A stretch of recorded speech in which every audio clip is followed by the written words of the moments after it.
Hey everyone, this is Captain Horf, and you're watching episode 5 of Blood, Magic, and Witchery. I'm gonna warn you, I knew this would happen at some point, but I lost my narration of this because my microphone was not turned on. So rather than get rid of the clip, which is actually pretty good, I'm gonna just kind of do a narration over. So right now we got these two hobgoblins. You'll see I put them on posts in here. I found a second one to pick things up. That's how we ended the last episode, and they've been hard at work. You can see that chest on the top. They were actually putting stuff in there, but they've gone a long way down. So every once in a while they'll find this stuff called cobbletite, which is a dust that's basically needed to make these special ingots that you get only from kobolds. So I'm gonna keep letting them work. Eventually, I imagine they're gonna get down to bedrock, which will be interesting. But for now, they're doing their job, and so we're gonna leave them. At this point, basically, there's a few things I want to do. I'm still kind of hoping we'll get into blood magic of this episode, but for right now, there's a couple of things I want to get done. So one of the first things I want to do is I want to use that cauldron that we have out there to make some nether wart, since we weren't able to find a nether fortress. Now eventually we're still going to have to find a nether fortress, but if I can make some nether wart, then I can at least get started with some of the many things that nether wart is used for in Witchery. So basically in this section I'm going to do some of the things I need to do leading up to making that nether wart. The first thing, oh yeah, also, got this enchantment room done. I managed to get some more diamonds and a diamond pick so that I could mine the obsidian I needed to make the enchanting table. And we got enough leather from our cow farms to finish up the bookshelves. So right now I'm going to make something called a bookcase. The bookcase is going to be a place where I can store all of my books, because Witchery has a lot of books. Right now I'm just going through the basic steps of making a bookcase. We just need to make some slabs, throw the slabs down, and finish making the bookcase. Great. The next thing I'm going to do, I'm going to put the bookcase in here, and then the next thing I'm going to do is make Witch's Brews, which is a book. Also, if you probably noticed by my level, just full disclosure, I did die finally off camera. It was actually, after being so careful in the nether, it was pretty sad because I was mining and basically just walked right into, as I was mining, I didn't watch my step and I walked right into lava and lost almost all my stuff. So pretty humbling. Right now I'm going out, I see that I need an ink sac, so I'm going out to kill a squid, get some ink, the ink I'm going to need to actually make this book. And the Witch's Brews book is a very important one. It basically goes into all the rules for making your own brews, and it's also got some other information on how to create various things, one of them being nether wart. So I'm going to get the ink, and then I'm going to go back and get the rest of the ingredients I need to go ahead and actually create this book. At some point I'll probably go through and create all the rest of the books in Witchery. There are a few, and they're all quite useful. It's nice to have the references on the go. Of course, you can always look it up on a website or whatever, but I do like in-game references when they're done well. And Witcheries are done pretty well. So I'm gathering the other bits I need. As you can see, I need to make a book, so I grab a piece of leather. Gotta make that book. And we've got the rest of the stuff, the ink, dirt. I'm going to grab a dirt from our storage system. Oh, as you can see, I also made a drawer controller with some of the quartz that I found. So that's the main ingredients that you need is diamond and some quartz for the redstone comparators. I'm killing these chickens to get a feather because the feather is one of the ingredients in this book. I got the feather. So now I should have everything I need to actually make this book. So we're going to go ahead and get to it. So I'll throw all the stuff in there, make the book, and I'm going to just pop the book open. Basically, this book has a lot of information in it, but here I'm talking about ritual circles and the fact that if you put a ritual circle around your cauldron, it will make all the recipes less expensive. So at this point, I've decided that I need to make a ritual chalk so that I can put down my first ritual circle around the cauldron. It's wood ash, gypsum, and tear of the goddess. I have some tear of the goddess from some of the distilling I did earlier. So, and I also have the other ingredients. So making this chalk is going to be really simple. And this ritual chalk is something you actually need a lot of in Witchery. So this is by far, far from, I should say, far from the last ritual chalk I want to make. Now I'm coming out here to our cauldron and I'm going to draw a 7 by 7 circle, which is the smallest circle. So I just want to draw it out and draw it out on the other side. I'm going to have to make some room, of course, because we don't quite have enough room to put down this circle. If I want to make any bigger circles, I have to, and here's where I derp. Derp. No, it needs to be one more over. So I'll eventually end up having to break those. So if I want to make any bigger ritual circles around this thing to decrease the cost even more, I'm going to have to move it. Really, my whole setup is pretty cramped right now. There are some designs that I could use to probably make it better. You got to be careful with your ritual circles. You don't really want to waste chalk because, I mean, the white chalk's not too expensive, but the other chalks, they get expensive fast. So, anyway, now I've got a ritual circle around my cauldron. At this point, I'm going to go ahead and fill it up, and I'm going to start the process of making this nether wart. So, the nether wart, it's not cheap, but it's not too expensive. As you'll see, I'm about to pull it up in the book, I believe. Could look it up in NEI too. I believe NEI has the recipes. But when you have the book, you know, I want to show it off. So Mandrake Root, Tear of the Goddess, Diamond Vapor, Ender Pearl, Wheat, and Mutandis. Diamond Vapor is the only one of these that I do not have already. So the process of making Diamond Vapor is just throwing diamond and oil of vitriol in a distillery.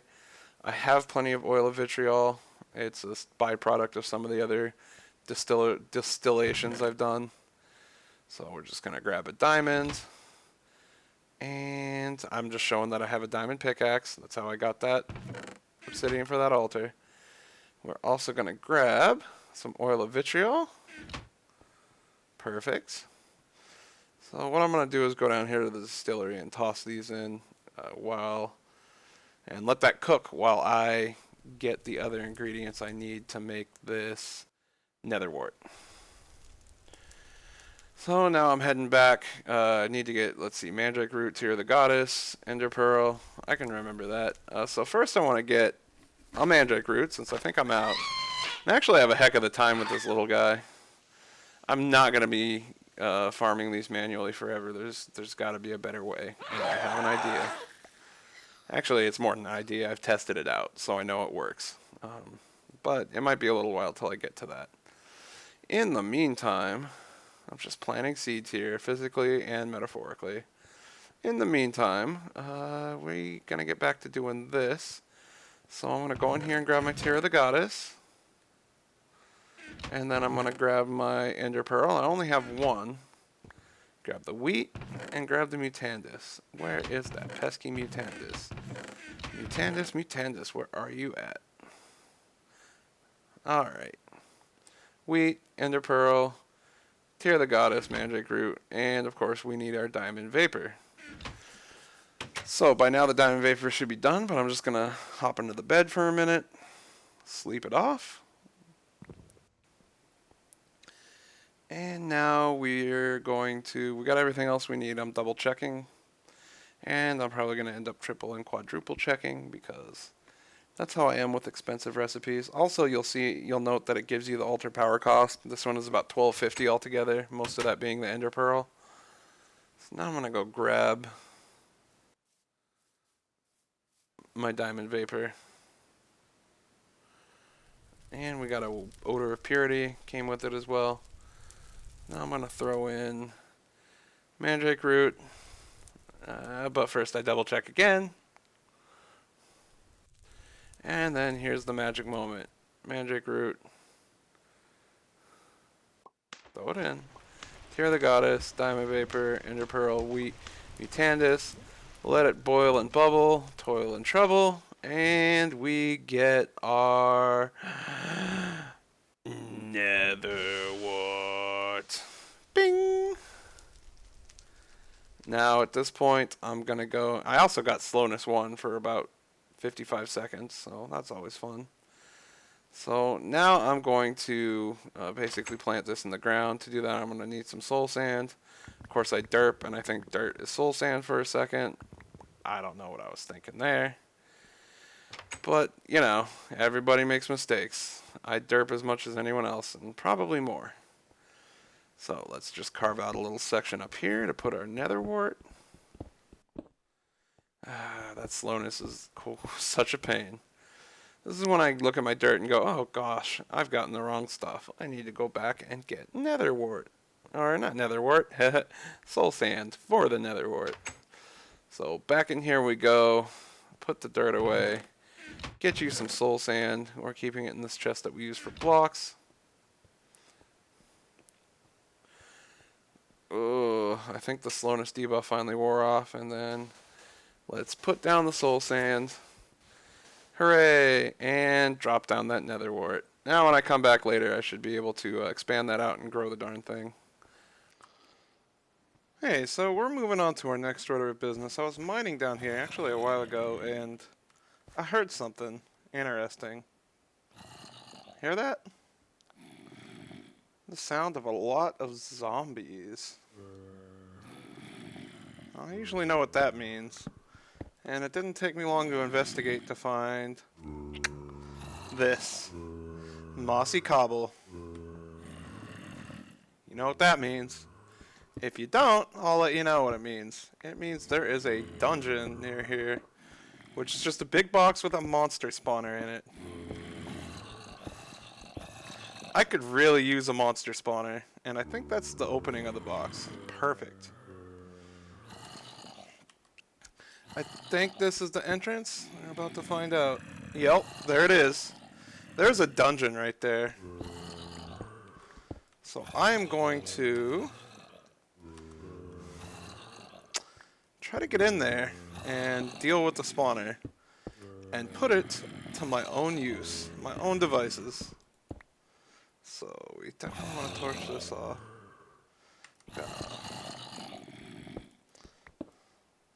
Alright, here we go. Let's see if we can get in here.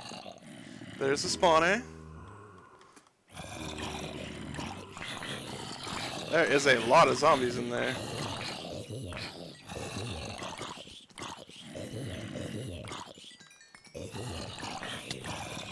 Ouch.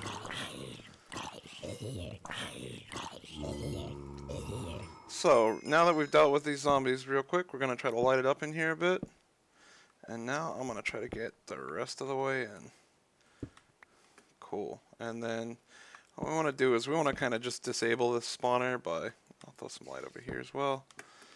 This actually goes into a whole cave network. That's interesting. I don't really want to deal with that right now, though. I'll just put that there to remind me there's more cave over there. But really, I just want to disable this spawner. And then we're going to put it to our own nefarious purposes. So, boom. Alright, nothing spawning out of that guy. Let's look and see what we got in the chest here. A name tag. Those are always fun. Bunch of... I mean, iron's always good, right? You can see I have some stuff in here. I've kind of been planning ahead. I'll take these catalysts and agents, just saves me having to make them later. And I'm actually just going to take this whole chest and take it out of this room.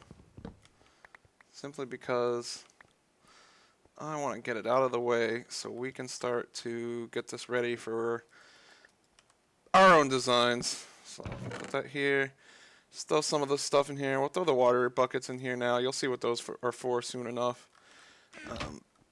Basically what I want to do now is I have 6 dispensers, which I'm going to put in the wall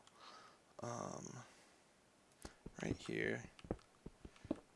4, 5, and I'm just going to open it up one more.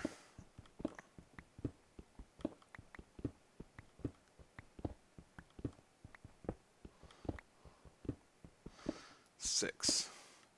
So let me put these 6 dispensers in here. We're good on light. Great. And then I don't want them going this way, so I'm actually, even though I'd like to maybe explore this at some point, I'm going to close this off for now. I don't want the zombies going this way. Alright. Next thing I'm going to do is tear out the floor.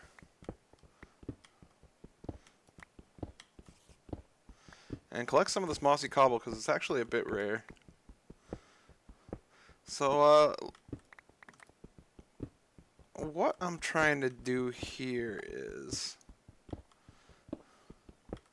And we might need to actually back these dispensers up, but I'm going to try to push the mobs out of this room and into the area that I designate for them. So let me fiddle with the water and get it just the right way, and we'll get right back to you. I'm going to open this room up a bit more, move these probably, and clean up a bit. Alrighty, so after a lot of fiddling, this is what I got set up. We've got the spawner, which is sort of suspended in the air. We've got these 6 dispensers, each of which has a water bucket inside of them. And then, it's kind of hard to see here, but we've got redstone running along the top of them, a repeater, and the redstone running all the way to that wall over there. And then we've got a couple redstone torches here to bring the signal down. You'll see this one's on, which is turning this one off. And on the other side, we've got a dot of redstone here, which is off, connected to a button. Now, when I push this button, what it should do is turn this redstone dot on, which will disable this torch, which will turn on this torch, which will turn on the redstone up here. It'll just pulse it, though, only for a second, because it's just a button. This repeater lets it go all the way around, and it should activate all of these and spill out the water. And I've tested this, and it does seem to work. So when I click this button, all the water turns on. And the idea here is that this water is going to push the mobs into this canal I've made, and then water on either side of here is going to push them right to this block. And then what I'm going to do is we're just going to dig down a couple more levels and create a bit of a mob trap. So that's the goal here. So if I click this again, I should be able to turn it off. It's one of my goals for this design, is to be able to make sure I can turn it off. Now the other thing I want to do, if possible, and actually maybe the easiest way to do this would be on this side. I'm going to try to set up another switch. I have some redstone torches, and I would like to set up something where I could turn the lights on. But yeah, let's see if I can do that. So I'm going to grab these torches, and I'm basically going to set up something very similar on this side. It's got to be above the water. It doesn't actually have to be above the water. That's the beauty of it. Because when I activate this, I'm going to have to remove all these torches. But let's see. If I could do something like... I don't know if I'm going to get enough light in here to do that. Yeah, you know what? I might just scrap that and just, if I need to shut this off, I'll just come back in here with torches. So I think this is good enough. I made these lamps I'll put them to use somewhere. I have a couple ideas for them. I might come up and fancy this up later, but for now I think that's going to work. So the idea here is the switch is usually going to be on. Or, this water is usually going to be out, but that'll let me turn the water off if I need to come up here and work. Oops, darn it. And then we're just going to go down like 1, 2. That's 2. That should get them stuck, right? Let's see. And then we can break this here at their feet. So this should be their feet. And then here, the monsters should fall here. I'm going to see if we can get this to work. So I'm just going to do this for the moment. And let's break these torches. Actually, let me turn off the water.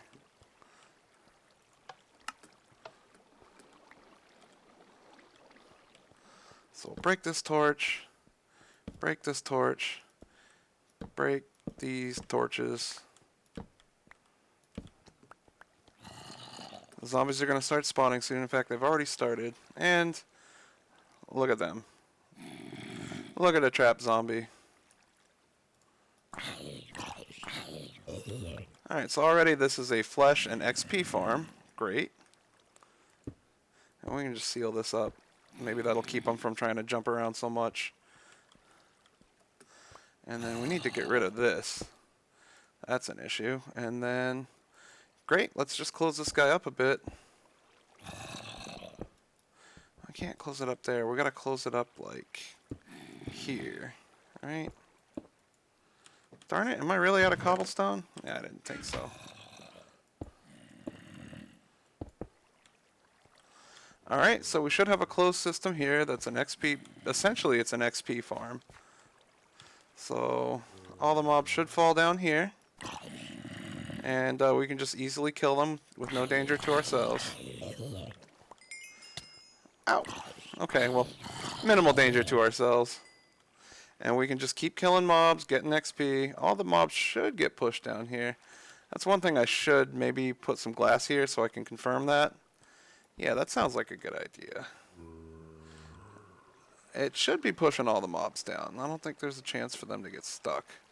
The only place they might get stuck actually is behind that spawner. I wonder if that's what's happening. Let me just give it a quick peek and see if that's the case. Oh, I didn't have the water on. Oh, that'll help. Alright, let me close. Oops, no, not ore. I'd actually like that ore. That's the problem. I didn't have the water on. Yeah, now they're really screwed. I should be able to come here.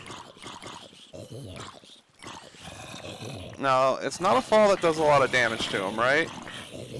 Oh my god, it's super effective.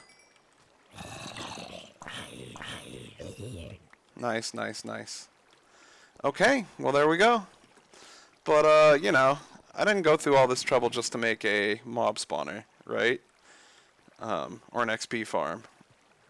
I think you know what's coming next.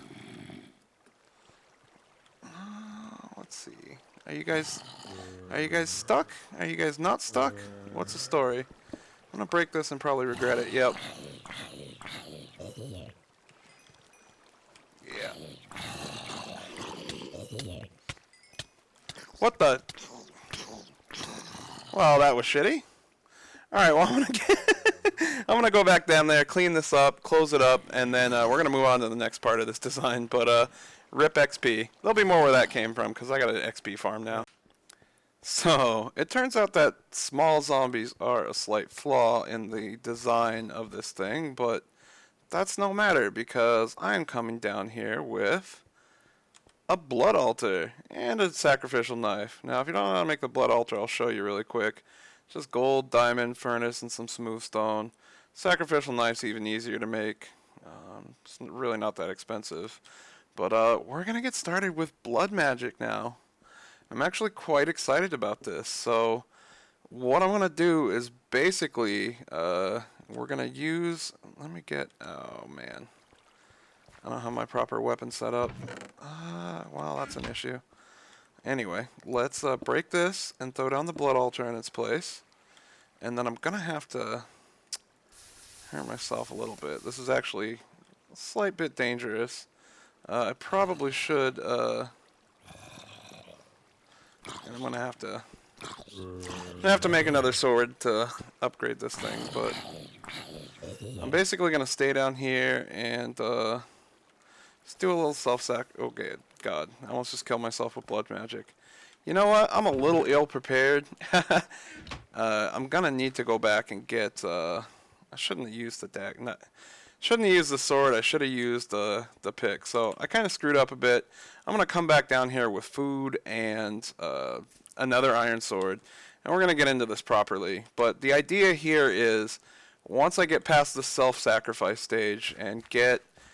proper dagger of sacrifice made, I'm gonna be able to basically just kill the things instantly and absorb all their life points into the altar, all their beautiful, beautiful life essence. By the way, if you hadn't seen it before, this level 11 is where I set up this a few episodes ago. So anyway, I'll just tick up here and get it.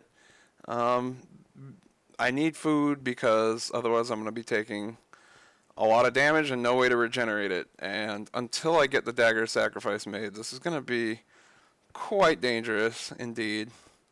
So I thought I had taken my food with me, but I guess not. Let me just, I'm going to take a stack of these watermelon because watermelon's actually quite good for the type of eating you do when you self-sacrifice, because normally you're only you need to always be regenerating. So let's just run back down there. You're going to want to just do a little bit at a time, you know what I mean? So you don't want to eat, it's kind of a waste to eat steak when you're only trying to fill one bar of hunger, right? Anyway, I'll meet you down there at the bottom. Alright then, I think we're about ready to try to make this. So I'm just placing an iron sword in the altar. And nothing's happening. Why is nothing happening? Let's back up for a second. Isn't a dagger of sacrifice made from an iron... Oh, come on, not that one. Yeah, iron sword, I'm pretty sure... Oh, it takes a tier 2 blood altar. Good lord. Alright, so I've been going about this all wrong. I'm gonna have to make blood runes while I'm fighting off zombies. Or I have to move this altar. Inconvenient. The other thing, though, is that I can... here's what I can do. I'm just going to close this off for now. That shouldn't be a problem. Alright, so basically I just need to make enough runes to make this a tier 2. Wasn't exactly what I had in mind here, but it'll work. Just kind of a pain. I didn't realize that tier 1 was self-sacrifice only. That's kind of a derp on my part. I'm going to need about 16 of these blood runes to really upgrade this. The other thing is I might want to consider putting this altar deeper down. But in the meantime, I'm just going to have to go the Masso route and self-harm and then use the melons to heal myself back up. So, oh, look, one dropped a potato. That's great. I can start growing potatoes now. That's actually beautiful. I'm going to put these stones over here. So I need to get about 16 of these blood runes, and basically I am going to consider pushing this down just a bit. I might do a little research on the dimensions and heights I'm going to need. I don't expect to make it more than a tier 3 down here. We'll just have to see how it goes, though. Oh, ran out of blood. Son of a gun. Hopefully we get enough to finish that rune. No, it looks like we ruined the progress on that one. So these can be a bit fussy, but yeah, you know what? Since it's so noisy here and annoying, I'm just gonna pick up this blood altar. We'll do this over here somewhere, and well, it's noisy over here too. We'll get away from the noise a bit. I'll make some more blood runes, and then once we can get it up to a tier 2, we'll do that, and then we can make the dagger sacrifice. So I'll catch you then. Well, as it happens, that's really all the time we have for this episode, so we're going to have to cut it off here, unfortunately. But I'm basically just sitting here, shoving melon in my face, waiting for my health to regen, and then using the sacrificial knife to throw tons of blood in there, or life essence, whatever you want to call it. And every once in a while I'm making a rune. So we're going to have to wait until next episode to actually get a tier 2 blood altar, get the sacrificial setup complete, and take our next steps into blood magic. But we at least finally started it after a few derps on my part, so I'm excited about that. Anyway, I do have to wrap it up now, so thanks for watching. I do appreciate it, and I will see you next time when we got a little more blood and more of these blank slates going. Until then, bye-bye.